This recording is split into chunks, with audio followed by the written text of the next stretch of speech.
धाकड़ खबर बेखौफसुमा बेबाक अंदाज।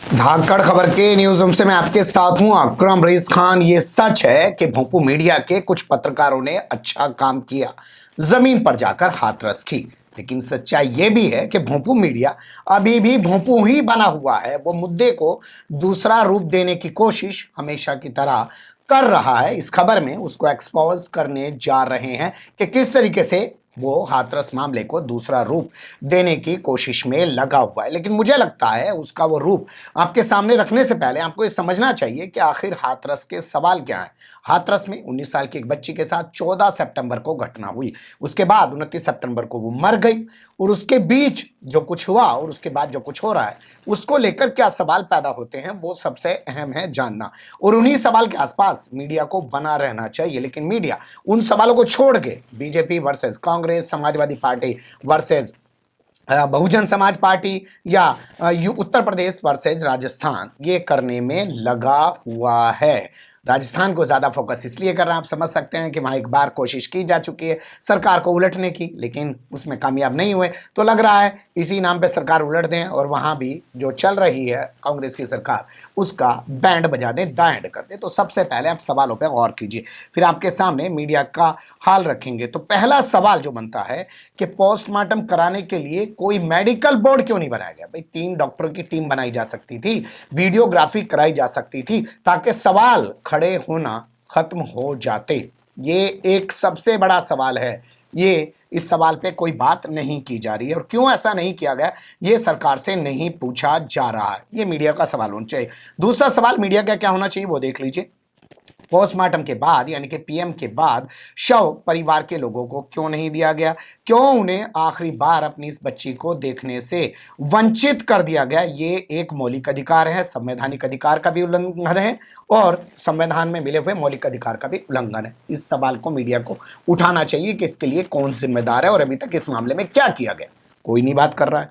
तीसरा सवाल देख लीजिए जो निकल के आता है कि परिवार के जो है मर्जी के बिना लोगों की गैर मौजूदगी में उस बच्चे को क्यों जला दिया गया? आपको पता है कहाँ जला गया उसको? खुले खेत में, शमशान घाट में ना जलाया गया, खुले खेत में ऐसे ही धरा। आपने देखा होगा पुलिस वाले उसकी जो है वो चिता सजाते हुए दिख रहे हैं, चिता सजा रहे हैं पुलिस वाले, तो उस पर सवाल नहीं उठाया जा रहा है। उस सवाल को गायब कर दिया गया है कि परिवार की गैर मौजूदगी में बच्ची को ऐसे जला क्यों दिया गया। और दूसरा, अगर इतनी ही हिंदू परंपराओं की दुहाई रात दिन दी जाती है, हिंदू हिंदू चिल्लाया जाता है, तो रात में उस बच्ची का अंतिम संस्कार ही मान ले तो कैसे कर दिया गया? ये तो हो ही नहीं सकता धर्म के मुताबिक। तो इस सब पर कोई बात नहीं की जा रही है। चौथा सवाल, 14 सितंबर को उसके साथ जो घटना हुई और उसके बाद 29 सितंबर को उसके साथ जब उसकी मौत हो गई तो ना तो जीते जी उसको इंसाफ मिल पाया और ना मरने के बाद उसको इंसाफ दिया गया। उससे एक गरिमापूर्ण अंतिम संस्कार का अधिकार भी छीन लिया गया। परिवार के साथ जो पहले से किया जाता वो उसके मरने के बाद भी किया जा रहा है। ये एक सवाल बनता है। एक सवाल ये भी बनता है कि क्यों नहीं जो आरोपी हैं उन पे एनएसए लगाया गया अभी तक? भाई आदित्यनाथ हुई तो 2 मिनट में कूद के एनएसए लगा दें। इसके अलावा क्यों नहीं उन आरोपियों के अभी तक होर्डिंग पोस्टर लगाए गए हैं? क्यों नहीं उनके मकान विकास दुबे के मकान की तरह ढा दिए गए हैं? और क्यों नहीं उन सब के खिलाफ ठोस कार्रवाई की जा रही है? ये तमाम चीज़ें निकल कर सामने आ रही है। और वो कार्रवाई क्या है? एनकाउंटर वाली कार्रवाई। भाई आपने देखा होगा बलात्कार के आरोपी को, छेड़छाड़ के आरोपी को भी यूपी पुलिस पकड़ती है तो पैर में गोली मारती है, तब उसके बाद गिरफ्तार करती है। तो इनका एनकाउंटर क्यों नहीं हो रहा है? ये तमाम सवाल उठाने चाहिए। और सबसे बड़ा सवाल ये उठाना चाहिए कि कहाँ हैं वो लोग जो रात दिन हिंदू हिंदू का रोना रोते हैं? क्या ये मरने वाली बच्ची हिंदू नहीं है? क्यों नहीं अब वो बोल रहे हैं? अब उनका खून नहीं खोल रहा है? यही आरोपी अगर कोई मुस्लिम होता तब आप देखते कि वो इस दलित बेटी को हिंदू हिंदू चिल्ला के कहते नहीं, दलित भी हमारी बेटी है, दलित भी हमारे महापुरुषों हैं, दलितों ने देश का संविधान लिखा है, ये लिखा है, वो लिखा है, तमाम चीज़ें चिल्ला रहे हो। अब आपके सामने मीडिया का हाल रख देता हूं। तो मीडिया के हाल की शुरुआत करते हैं आज तक से। दंगल आप देख लीजिए ये क्या कर रहा है इसमें। हाथरस के गाँव में बह रहा है दर्द और सियासत का दरिया, ये बता रहा है एंकर। दर्द का दरिया बह रहा है हाथरस के बुलगढ़ी गांव की तरफ और बह रहा है सियासत का दरिया भी हाथरस की तरफ। आज जैसे ही गांव में पुलिस की बैरिकेडिंग हटी, हाथरस की निर्भया के परिवार के कलेजे में दबा दर्द समंदर की तरह बाहर आ गया। दूसरी तरफ कांग्रेस ने भी जोरदार हंगामा किया नोएडा में और पुलिस ने लाठियां बरसाई। आखिरकार राहुल गांधी और प्रियंका गांधी वाड्रा समेत 5 कांग्रेस के नेताओं को हाथरस के पीड़ित परिवार से मिलने की अनुमति मिल गई। तो दंगल में बताएंगे आपको कौन कौन से मेहमान आज हमारे साथ होंगे हाथरस पर दो हाथ। अब पूरी खबर 40-50 मिनट की है, वो वीडियो तो मैं आपके सामने रख सका, छोटी सी क्लिप रख रहा हूं, आप देखेंगे तो आपकी समझ में आ जाएगी। कुल मिलाकर ये साबित करने की कोशिश की जा रही है कि सियासत चल रही है। अरे सियासत को छोड़िए ना, ये जो कर रहे हैं दिखाई क्यों रहे हैं आप इनको? मत दिखाइए। आप लोग तो किसान प्रदर्शन कर रहा है क्या वो दिखा रहे हैं क्या? छात्र प्रदर्शन कर रहा है क्या वो दिखा रहे हैं क्या? लोग भूखे मर जा रहे हैं, सुसाइड कर ले रहे हैं वो दिखा रहे हैं क्या? दिल्ली के अंदर ऐसी दुनिया भर की घटनाएं हो रही हैं रेप की, क्या वो दिखा रहे हैं क्या? तो मत दिखाओ भाई।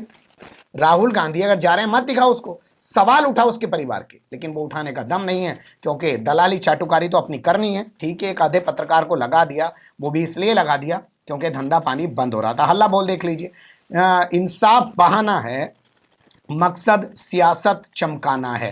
एंकर की जबानी सुन लीजिए। एक वक्त पर डीएनडी पे ऐसा लग रहा था जैसे बॉर्डर की तस्वीर हो। यूपी सरकार पूरी ताकत झोंक रही थी कि विपक्षी पार्टी का नेता पहुंचे नहीं हाथरस तक। बाद में 5 लोगों के साथ देने की इजाजत दी गई, लेकिन यह सवाल भी तो पूछा जाएगा कि ऐसा लग रहा था राहुल गांधी नामांकन भरने जा रहे हैं, पीड़िता से मिलने के लिए और संवेदना जताने के लिए नहीं।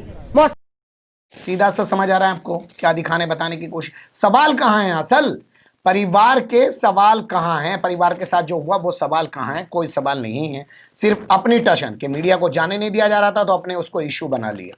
परिवार से मतलब नहीं था, वो अपना मतलब था। और जो लोग कहते हैं ना टीआरपी के लिए सब कुछ किया जा रहा है, भूल जाइए, टीआरपी के लिए नहीं किया जाता, अब एजेंडा के लिए किया जाता है क्योंकि इनको इसी काम पे लगाया गया। ताल ठोक के देख लीजिए, कांग्रेस बेटी बचाना चाहती है या वोट बैंक? इसकी एंकर की जबानी सुन लीजिए।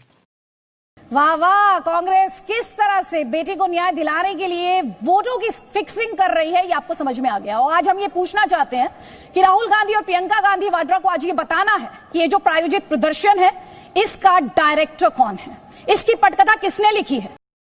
अब आप सोचिए कि दलित समाज की इस बेटी की मौत के बाद ये कह रही है वोट बैंक, यानी कि दलित वोट बैंक जो हैं वो कांग्रेस का वोट बैंक हो गए, या दलितों को सिर्फ कांग्रेस का वोट बैंक बना के रख दिया है, या वोट बैंक के नाम पर ये दलितों की बात की जा रही है। मानसिकता देखिए, ये आपको जाहिर होती चली जाएगी।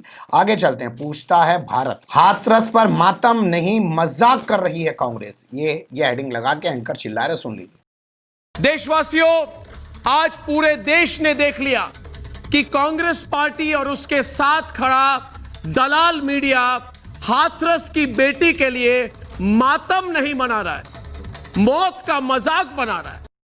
एक्सपोज कर दूंगा, ये कर दूंगा, खुलासा कर दूंगा, वो कर दूंगा, सब कुछ करने की बात कर रही है। लेकिन हम कह रहे हैं भाई छोड़ देना भैया इनको।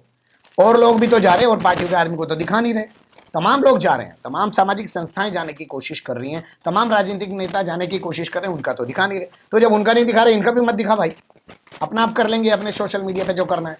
असल सवाल तो उठा भैया, लेकिन वो नहीं उठाएगा। खैर, अब आपके इनके सबके जो गुरु हैं उनके पास लेके चलते हैं। दीपक चौरसिया, वो क्या हंगामा मचा रहे हैं, कह रहे अच्छा भैया मोमबत्ती गैंग जो है वो सिर्फ हाथरस जा रहा है, कहीं और नहीं जा रहा है, राजस्थान नहीं जा रहा है, या उत्तर प्रदेश में और कहीं जगह पे आजमगढ़ में नहीं जा रहा है। इसलिए नहीं जा रहा है क्योंकि वहां पे आरोपी मुसलमान है। ये धर्म ढूंढ लाया था, वहां पे आरोपी मुसलमान है और यहाँ पे आरोपी हिंदू हैं।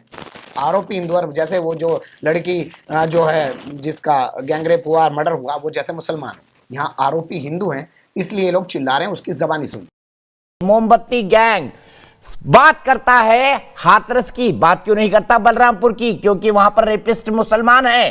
कहां जाएगा इनका सेक्युलर एजेंडा? बात क्यों नहीं करता आजमगढ़ की? क्योंकि वहां पर रेपिस्ट जो है वो भी मुसलमान है। 12 की बात क्यों नहीं करता सेक्युलर गैंग? इसलिए नहीं करता क्योंकि वहां पर सेक्युलर सरकार है, कांग्रेस की सरकार है। योगी आदित्यनाथ के राज में जो कुछ हो रहा है वो भी गलत है, उस पर सवाल उठाना जायज है, लेकिन देश की बेटियों के नाम पर ये डबल स्टैंडर्ड क्यों? ये चरित्र है इन लोगों का। कभी कभी आपके सामने मन रखने को होता है, लेकिन फिर मन में ये भी आता है क्या कोई काउंटर मीडिया बन गए हैं क्या हम इन्हीं के उठा के क्लिप्स को आपके सामने रखें तो इसका मतलब तो यही हुआ, हम इन्हीं के एजेंडे को आपके सामने बढ़ा रहे हैं। भाई प्रचार तो इन्हीं का हो रहा है ना, इस जरिए भी। ये तो चाहते हैं कि लोग इन्हें गालियां दे तो ये प्रचार में जाएं, जाके कहें माई बाप देखिए हम हिंदुत्व को बचा रहे हैं, हम आरएसएस बीजेपी को बचा रहे हैं, हम ये कर रहे हैं, सरकार को बचा रहे हैं, देखिए हमें कितनी गालियां पड़ रही हैं, हमें कुछ दे दो, दाल रोटी हमारी चलती रहे। बने रहिएगा धाकड़ खबर के साथ। फिलहाल कमेंट्स के रूप में आप लोग अपनी राय दे सकते हैं, खबर को लाइक कर सकते हैं, चैनल को सब्सक्राइब कर सकते हैं और ज़्यादा से ज़्यादा हमारी खबरों को शेयर कर सकते हैं। फिर ऐसे ही किसी सुलगते हुए उलझते मुद्दे लेकर मैं आपके सामने हूँगा हाजिर। फिलहाल अभी मुझे दें इजाज़त।